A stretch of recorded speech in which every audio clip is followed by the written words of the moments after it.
There, is this Steve? Yes, it is. Hey, Steven, it's Marshall, Craig Marshall from MarshallofRock.com. Thanks for joining me, Uh, brother. Hey, brother. Thanks for calling. How you doing? I'm doing okay, man. How's things going for you? It's going good. This is the first week that we've actually had off, pretty much for like the last almost 4 or 5 months, and we've had just a jam schedule. We've been all over the world, and we finally are catching our breath right now. So it's cool. It's been a great year so far. Yeah, it certainly has been for you guys. I want to thank you for being part of the soundtrack to my life, not only with LA Guns, but with W.A.S.P, man. I mean, just a wealth of great albums, great songs, and I got Oh, to thank say, you. I was there for that run you had with the first LA Guns album all the way through Hollywood Vampires, man. That was an amazing time, and as it is right now for you guys with the latest album. But let me get one thing out of the way because I saw you Okay. guys on the episode of that metal show, and Right. I'm sure it's quite the relief to get the dual LA Guns mess behind you. I saw you on there with Phil, and then when Eddie Right. played that clip of Tracy talking some ridiculous shit, I got to tell you, and I got to commend you because you guys have been quite dignified all the way through this. You've definitely handled it the right way, so I commend you on that. Oh, thanks, Marshall. We tried to do it. It came up out of nowhere. It was bad enough in quitting, but then all the rest of the stuff came up out of nowhere, and we just tried to take the high road with it, and not get into a tit for tat thing with him on the internet or wherever. Especially on TV, and I think that he just looked kind of foolish on there. Yeah, yeah, he definitely did. He definitely did. What was your thoughts of it? Had you seen that clip before you sat down with Trunk and the guys at Oh the yeah, show? because we had known that he was going to be on last season, and Yeah. so of course he'd already been talking all kinds of crap, all over with interviews, and just distancing himself from me and Phil a lot too, and especially Phil. Phil just couldn't believe it, Yeah. and Phil was more angry about it than I was, and I was the one being accused of doing something, but Phil was just so angry because he knew it was not true. So we, of course, knew he was going to be on, and we watched that. And when he said it, it was just like, oh man, it was sad. It was like watching somebody just completely fall apart, man. And of course, I talked to Eddie probably the week after it. No, actually, Eddie called me Hmm. right as soon as they filmed it. Eddie Trunkett called me and said, "I just want to warn you, Tracy was on the show and he went ballistic on you." And I said, "I know, and we're expecting stuff like that, anyways, Eddie."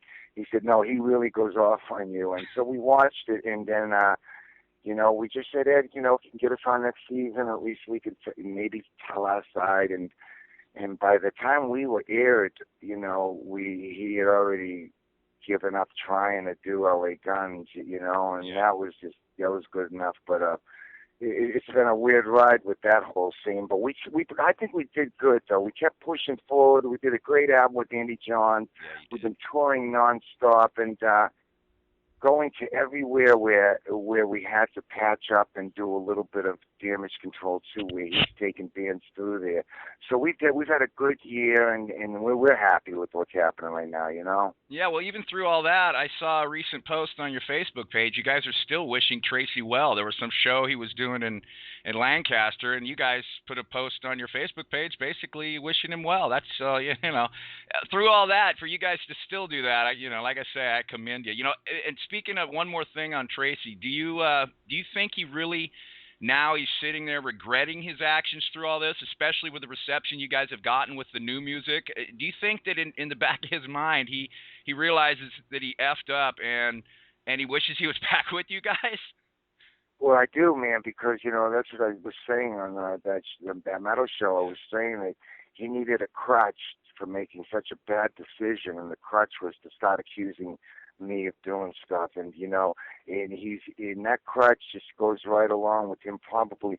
When we released Tales from the Strip, it turned out great, and we got great reviews from it, and we were really happy. And Andy Johns did that one, and that was our first original album with Stacy. We had already done the covers album with him, but then we did that album without Tracy and all original songs, and it turned out so well that I think that might have freaked him out a little bit too. But then following it up with Hollywood Forever with Andy again producing, and it just turned. We're really happy with the way it sounds. Yeah, it's got to make them, wonder why he did this and went so far. And I'll tell you, like I said, Phil is more angry about it than I am. I feel like, wow, it's sad that it went this far. But Phil is just like livid with him. He just can't believe it. He not only tried to hurt the brand name by taking out those silly bands that he was taking out, with like 7 different lead singers or something. It was crazy. But, that pissed Phil off enough. And it made my job harder, too, because, we had to clear confusion in the air. The promoters wanted to know who the hell was coming, which band, what was going on. And then, we worked our way through it. I think everybody kind of gets the point now. They know really what's happening. Yeah, well, you mentioned let's switch up onto the new album, Hollywood Forever, man. It's definitely a milestone for you guys and a real true representation of the LA Gun sound. You mentioned Andy John's names, and you guys have worked with him for a while. How did you guys initially hook up with him? He's worked with, he not only you guys, but a bunch of legendary bands, and you guys obviously have a great working relationship. It's the 4th album you've done with him, right? Yes, it is. Our 4th album. And you know what we did, too? We kind of broke a record, and he's been around for so many years. And I told the story on that metal show, but obviously they got to edit it for commercials and shit, so it didn't make it on there. But we talked about this on that metal show about Andy. He's done so much. Him and his brother Glenn. They have produced so much of the great music that all of us love. They recorded it, and it's just an amazing thing. And Andy had never done 4 albums in a row with the same band. Wow. And so we kind of broke a record with him, and he's like an idol of ours. I mean, this guy recorded all that great stuff. He was in there doing it, And so, yeah, our relationship with him was slightly through Phil, knowing him, and then we asked him to do Waking the Dead. We just went right for it, and he came in and he did Waking the Dead, and then it's like, we wish he had done everything that we've ever done, from the very beginning. We're happy with Cocked and Loaded and all the early stuff, and it is what it is, and we really love it. But we can only imagine what all of that stuff would have sounded like with Andy producing it. It would have been a really, really wild thing. Yeah. Well, the first single from the album, "You Better Not Love Me," man, is a great song. I know you've gotten some airplay from that. Is there any other singles or clips coming from the album? Yeah, you know what? You Better Not Love Me. We went in and we recorded 3 videos together all in one day, and it was You Better Not Love Me, and we did Requiem, the last song on the album, and we did Araña Negra, the Spanish cover song. So we shot those 3 videos.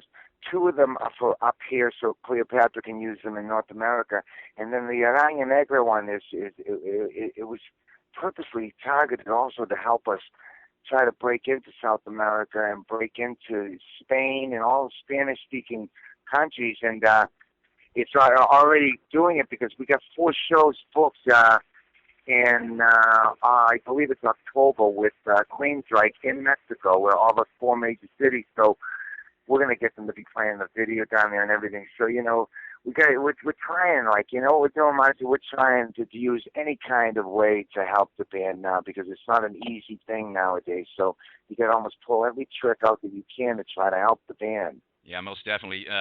You kind of led me into my next question here. You've been in the biz for many years. You've seen all the changes in what is basically an industry that's been completely flipped upside down. What's your take on the pros and cons of how the music biz operates now as compared to when you first got started and got signed? Well, when I first got started and signed, I really have been recording since '75. I was like about 19 when I did my first album, on Mercury for a band called Roadmaster in Indianapolis. And so, from that point, '75 until all the way up to like about '95, really, those 20 years, when you got into this business, there were machines built, people already networking with agents, managers, record labels, publishing, it goes all across the board, merchandising, and they had these big networks built.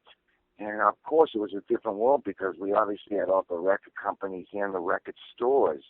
And so, now it's a totally different thing. I feel for new bands because there are some really talented bands out there, but the fact of it is, it's really really hard to get something going nowadays. And if you do get something going, forget about development like there used to be. The first album did okay. Now let's get on to the second album.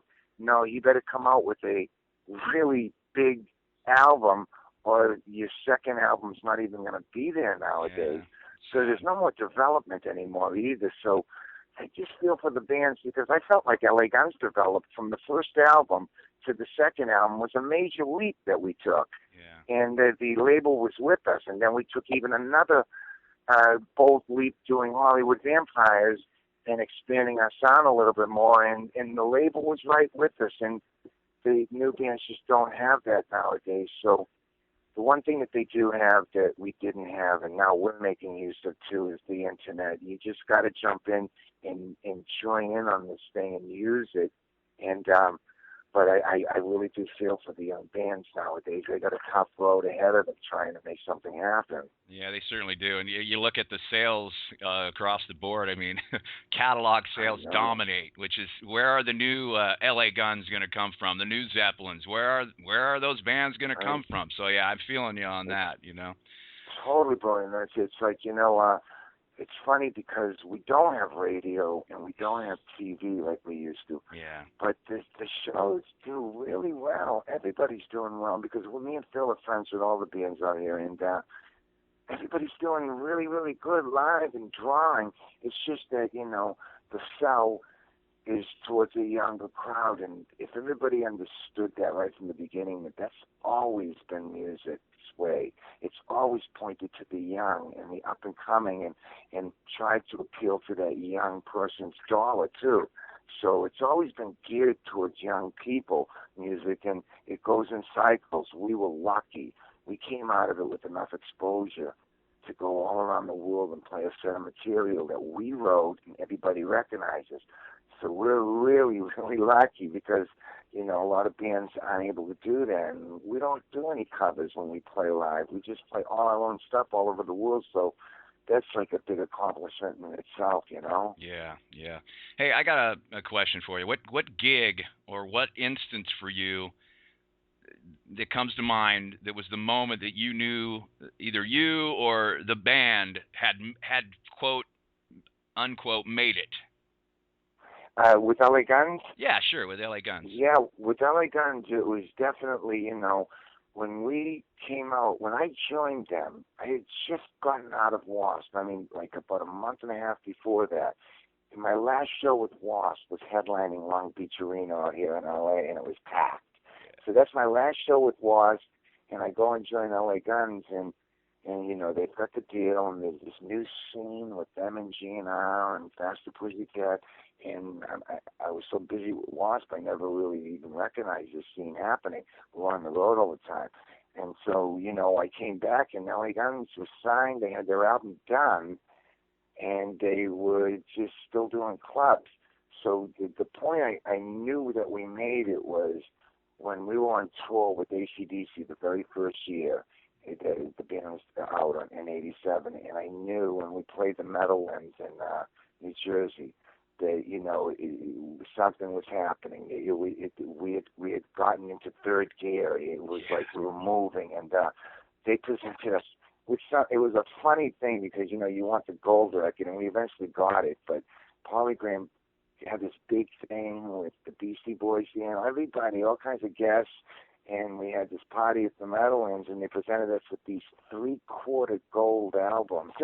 And a couple of guys in the band were like, "Oh, what the fuck?" But I thought it was a great idea. They were showing us that we were moving and we're moving ahead, and we're at the Meadowlands getting this, and then just a couple months later it went gold. But that's when I knew. I knew the LA Guns, had this sound and look, and we had a real good chance of doing something. They were good songwriters, and everybody was geared into it. All five of us were really hungry, and we just went for it. So it was that point at the Meadowlands that I knew something was going to happen.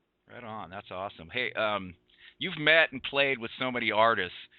is there there may not be, there may be so many, but is there any that stand out that you just couldn't believe that it was happening, that you were meeting this artist? Yeah, I mean, I did. I've met a bunch of some of my idols. You know, like just going to NAMM one year and sitting with Ginger Baker, and me and him are with Ludwig, and I'm sitting there talking with Ginger Baker, and this guy is like my idol. He was John Bonham's idol. This guy is the man, Ginger Baker, and just something like that. And obviously, they used to have a club out here too called the China Club in L.A. And in the '80s it went off. They had a big jam night every week too. So everybody who was signed used to go there and hang and go up and jam.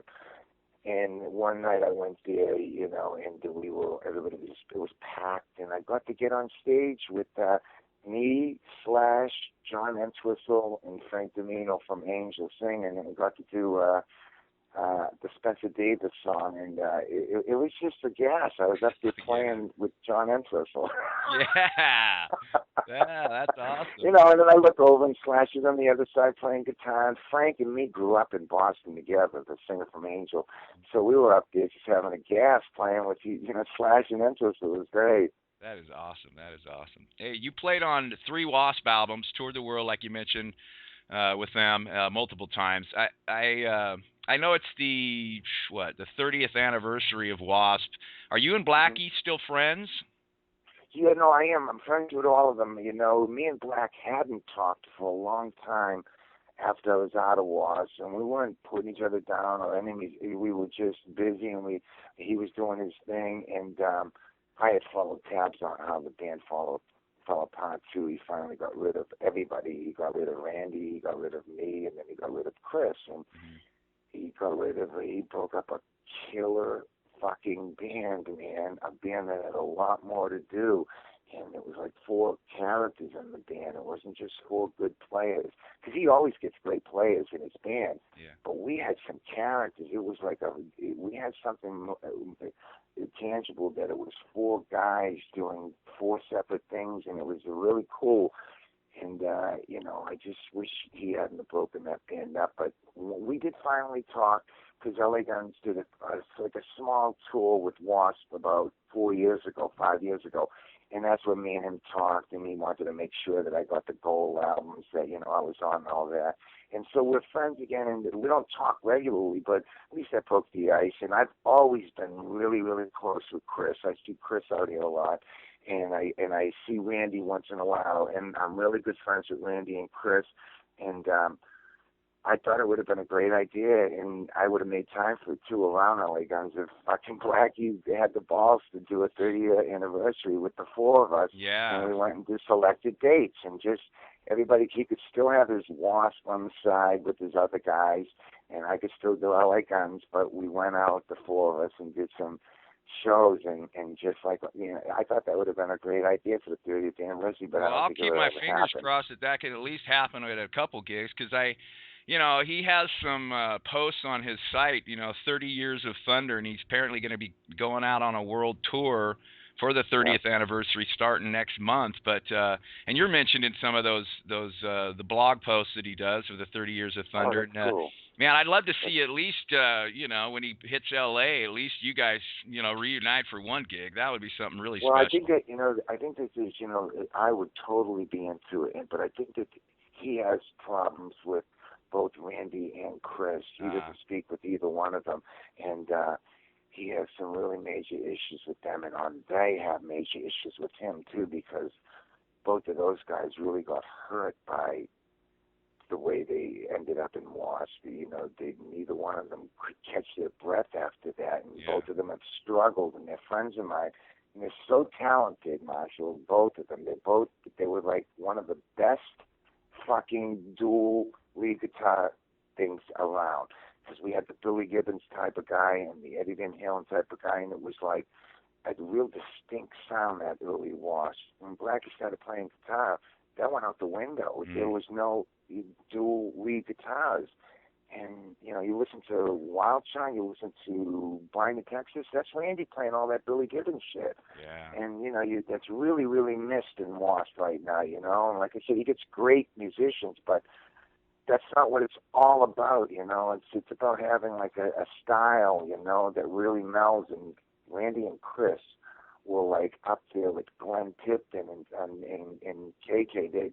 That's how good that they were in my eyes. I thought they were perfect together. So those guys have had a tough time since W.A.S.P, both of them. They really, I lucked out. I got right into L.A. Guns, but those guys are really, and I felt for them. Yeah. But I would be up for any shows for 30th anniversary, but I think that he might have a problem with Chris and Randy. Right. Well, with him. maybe I'll try to interview Blackie and see if I can push him in the right direction. But yeah, you should do that, man. Tell him that Steve said, "Come on, let's have some shows." It doesn't have to be a full-on tour. It could be selected shows where the four of us go to New York, play an LA show, play Chicago, so and just do something different. And it would only help his brand too, his W.A.S.P thing.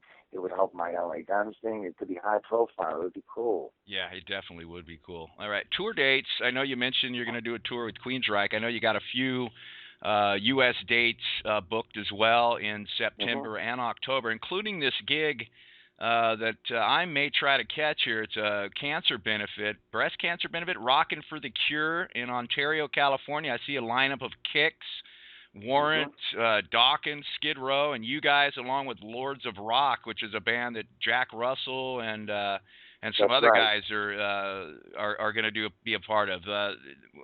How'd you get involved with that? It was just one of those things that was sent to us from ARM, our agency in Minneapolis. They sent it over, and we just accepted it immediately. It's right in our backyard. It's for a good cause, and it's with all those bands are friends of ours too. So it should be a fun day, and everybody's so used to throwing goes now too. Just get up there and play, man. And so it's going to be a cool thing. And like I said, we're down for it being for a good benefit too. Yeah, definitely. I'm going to try to make that one for sure. And I saw you're doing a Monsters of Rock cruise in March. Have you guys done a cruise before? I mean, the cruises seem to be like the new thing, man. Yeah, we purposely kind of stayed away from them because we were kind of like freaked out about being stuck on a boat like that, But this is, we have so many friends that have done them, and they said, no, it's cool. It's way different than you think it is, man, because it's like a city. It's not like you're stuck face to face with, you can move around. And so we're going to do it in March, and I think we're even going to do, right now, ARM called and said that they wanted us to do a pre-show for that, too. So we might be doing a show down in Fort Lauderdale like a couple of days before the cruise leaves, and then we go and take the cruise out. So they're working on that right now, too. But, yeah, we're going to get on the boat, bro. Oh, well, don't get seasick, man. Maybe I'll have to have an extra drink to keep you from, I don't know, keep you from getting seasick. I know, man. We're just going to deal with it. Hey, well, before we wrap it up, I know besides the album, which everybody can get online, go to laguns.net, and there's also, you guys got a store on there with all kinds of cool stuff in there, so everybody can check that out. I think I saw something about, and I may be wrong, about an LA Guns in concert 2 DVD set. Did I see something like that? That may be coming? Yes. They're working on it right now. They just got all the materials back, and the M3 show was so well taped and filmed, and everybody who did the M3 show, all the bands, not everybody, it was selected bands, they were selected by the committee over there at M3 for the rebroadcast of it. And we were one of them, because we go over really good there. Every year for some reason, we dig in and we really go over well at M3, and we get all the rights back to that. So what we're going to do is we're going to put a DVD together with that show, the M3 show, which has some new material on it too. And then there's a whole bunch of footage we have of us recording in the studio doing Hollywood Forever and interviews and all of that. So we're going to put this nice DVD together and have it out probably by fall. They're working on it right now. Cool. All right. We'll definitely be looking for that, man. That sounds like an awesome project right there. Okay. Yeah, because the show was recorded great, too, so it's going to sound and look good, too. So, yeah, that'll be coming out. I hope everybody who listens to Hollywood Forever just gives it a listen and give it a chance, man. But we feel really good about it, and people like you, we just thank you guys for supporting us, bro. Hey, well, we thank you for putting out such a dynamic new album. That just is true to that L.A. Gun sound, man. I mean, every track on there.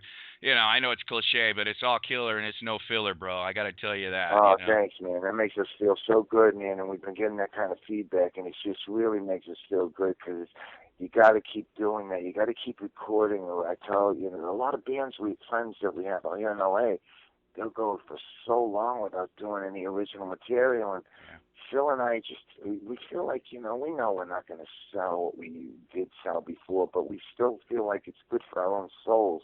Right. To keep creating and keep writing music and keep, So, I'm glad you like it, man. It means a lot to us. Oh, I really do like it, man. So everybody go to laguns.net, hit up the LA Guns Facebook page.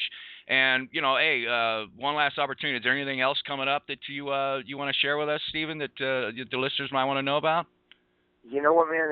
Right now, you can check our dates out at laguns.net, like you said, but that's going to be filling up, too. They're working on a bunch of dates with us and Skid Row and Warrant and John Corabi together, like a package like that. We're going to be doing the Queensryche shows, but just keep checking it out. We are going to be touring and supporting the album all the way through into 2013, so if we're coming around, come see us right now. The band is on fire. We've been playing so much. Everybody's so toned in, man. It's great. Right on, right on. Well, I'm definitely going to try to make that Rockin' for the Cure show, and I wish you and LA Guns all the best, man. I look forward to seeing you soon, Stephen. I really, really appreciate you taking the time, brother. All right, Marshall. Listen, thanks, brother. I hope I see you down in Ontario, okay? All right. That sounds great, man. Take care, okay? Okay, buddy. All right. All right, thanks, pal. I'll talk to you later. Okay, bye-bye. Okay, bye-bye. Thank you.